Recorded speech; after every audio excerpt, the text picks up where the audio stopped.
অন্তর্বর্তীকালীন সরকার প্রধান নির্বাচনের ঘোষণা দিয়েছেন যে ফেব্রুয়ারির প্রথমার্ধে নির্বাচন হবে। সেই নির্বাচন নিয়ে আজকে ষড়যন্ত্র চলছে। যারা পিয়ার পদ্ধতি চায় তারা বাংলাদেশে নির্বাচন চায় না। যারা পিয়ার পদ্ধতি চায় তারা বাংলাদেশে গণতন্ত্র চায় না। আজকে আবার গণভোট নিয়ে তারিখ নিয়ে উল্টাপাল্টা করতেছে, কথাবার্তা বলছে। তাদের কি আজকে নির্বাচনটা হলেই কিন্তু তাদের মাথা বুড়ি শেষ হয়ে যাবে। এইটা বুঝি তারা ষড়যন্ত্র করছে। তারা নির্বাচন করতে চায় না, কিন্তু বাংলাদেশের জনগণ নির্বাচন করবে। মাননীয় প্রধান উপদেষ্টার ঘোষণা অনুযায়ী ফেব্রুয়ারির প্রথমার্ধে নির্বাচন হবে এবং সেই নির্বাচনে এদেশের সরকার হবে তারেক রহমানের সরকার, এদের সরকার হবে খালেদা জিয়ার সরকার, এদের সরকার হবে জাতীয় সরকার।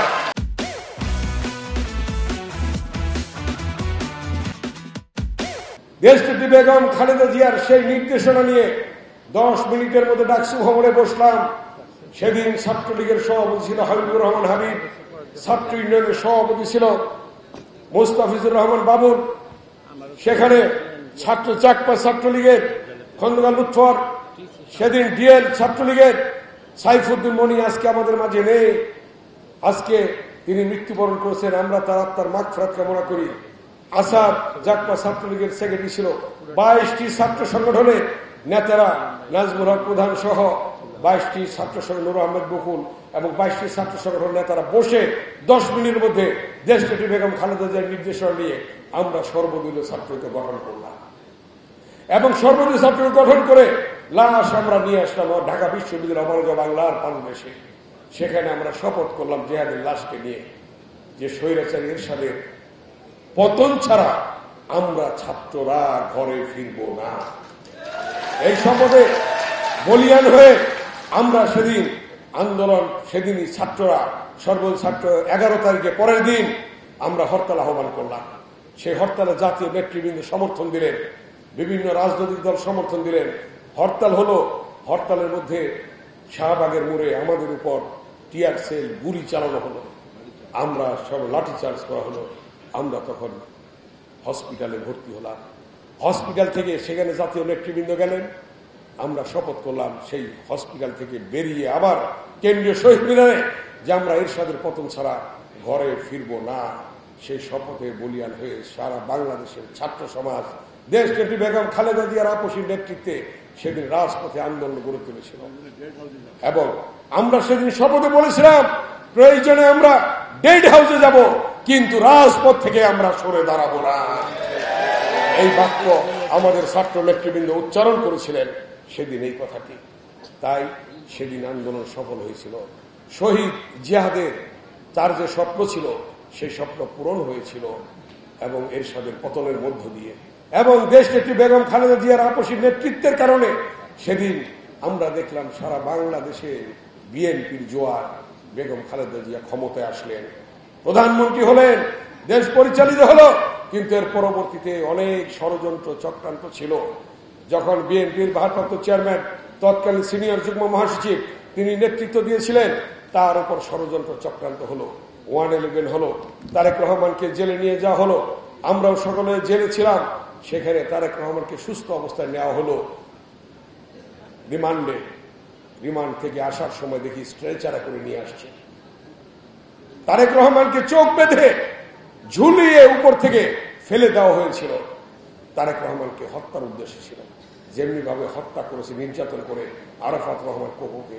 কিন্তু আল্লাহর অশেষ রহমত, তারেক রহমান বেঁচে গেলেন, চিকিৎসার জন্য বাইরে গেলেন। তারপরে আপনারা জানেন ইতিহাস, জিয়া পরিবার সবসময় বাংলাদেশের মানুষের পাশে ছিল। কথাটা ঠিক কিনা? 1971 সালে 25শে মার্চ যখন পাকিস্তানি হানাদার বাহিনী এই ঢাকায় আক্রমণ করেছিল, হাজার হাজার মানুষ হত্যা করেছিল, তখন চট্টগ্রামের একজন মেজর সেই চট্টগ্রামের কালুরঘাট বেতার কেন্দ্রে গিয়ে বলেছিল, আমি মেজর জিয়া বলছি, স্বাধীনতার ঘোষণা দিয়েছিলেন জিয়াউর রহমান। এবং তার মধ্য দিয়ে সেনাবাহিনী, পুলিশ, বিডিআর, বাংলার দামাল ছেলেরা মুক্তিযুদ্ধে নেমেছিল। জিয়া পরিবার থেকে সেদিন নেতৃত্ব এসেছিল। এর পরবর্তী ইতিহাস জানেন, 90-এর আন্দোলন দেশটি বেগম খালেদা জিয়ার আপসীর নেতৃত্বে হওয়ার কারণে সেদিন স্বৈরাচার মুক্ত হয়েছিল এবং গণতন্ত্র আমরা ফিরে পেয়েছিলাম। এবং এই 16 বছরের মধ্যে 1 দশক তারেক রহমান নেতৃত্ব দিয়েছে ফ্যাসিস্ট খুনি শেখ হাসিনার বিরুদ্ধে। তিনি বলেছেন দেশ যাবে কোন পথে, ফয়সালা হবে রাজপথে। সেই তার যে কথা, তার যে বক্তব্য সত্য প্রমাণিত হয়েছে। 52 ভাষা আন্দোলন, সেদিন সালাম বরকতের রক্তের বিনিময়ে রাজপথে ফয়সালা হয়েছিল। মায়ের ভাষা পেয়েছিলাম আমরা। 62 শিক্ষা আন্দোলন, ওয়াজুল্লাহ বাবুলের রক্তের বিনিময়ে আমরা পেয়েছিলাম সেদিন শিক্ষার অধিকার, রাজপথে ফয়সালা হয়েছিল। 69 গণঅভ্যুত্থান, শহীদ আসাদের রক্তের বিনিময়ে সেদিন আমরা পেয়েছিলাম সফল গণঅভ্যুত্থান, সেদিন রাজপথে ফয়সালা হয়েছিল।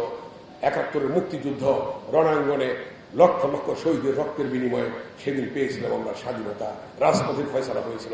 90 স্বৈরাচার বিরোধী আন্দোলন, জিহাদ ডক্টর মিলনের রক্তের বিনিময়ে রাজপথে ফয়সালা হয়েছিল, গণতন্ত্র পুনরুদ্ধার করেছিলাম।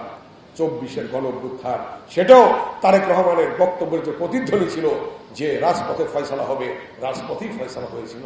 হাজার হাজার ছাত্র জনতার রক্তের বিনিময়ে রাজপথে ফয়সালা হয়েছিল। সেই ছাত্র নেতা আমাদের পাশে আজকে থাকতো। ইলিয়াস আলীকে গুম করা হয়েছে, চৌধুরী আলমকে গুম করা হয়েছে, সাহেবকে গুম করা হয়েছে, এরকম ভাবে অনেক নেতৃবৃন্দকে গুম করা হয়েছে, হত্যা করা হয়েছে। তার মধ্য দিয়ে রাজপথই ফয়সালা হয়েছে।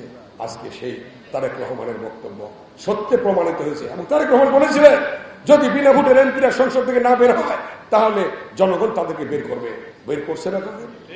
তারেক রহমান বলেছিলেন যারা অবৈধভাবে নির্বাচিত, যারা মন্ত্রী হয়েছে সচিবালয় থেকে বের করবে জনগণ। বের করছে না? তিনি বলেছিলেন তারপরে যদি পদত্যাগ না করে ফ্যাসিস্ট খুনি হাসিনাকে গণভবন থেকে জনগণ বের করবে। বের করছে না? সত্য প্রমাণিত হয়েছে।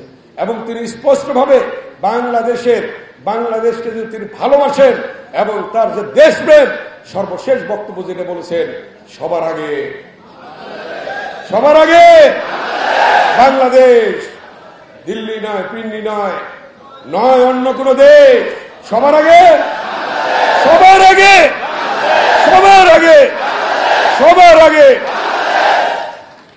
এই কথাটি তারেক রহমানই বলেছেন। তার দেশ প্রেমের উজ্জ্বল দৃষ্টান্ত প্রমাণিত হয়েছে আজকে। সবার আগে বাংলাদেশ। অতএব আজকে অন্তর্বর্তীকালীন সরকার হয়েছে, অন্তর্বর্তীকালীন সরকার প্রধান নির্বাচনের ঘোষণা দিয়েছেন যে ফেব্রুয়ারির প্রথমার্ধে নির্বাচন হবে। সেই নির্বাচন নিয়ে আজকে ষড়যন্ত্র চলছে।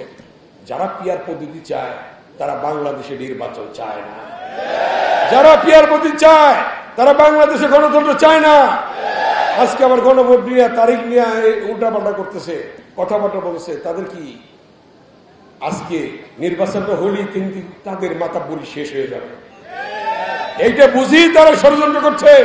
তারা নির্বাচন করতে চায় না, কিন্তু বাংলাদেশের জনগণ নির্বাচন করবে।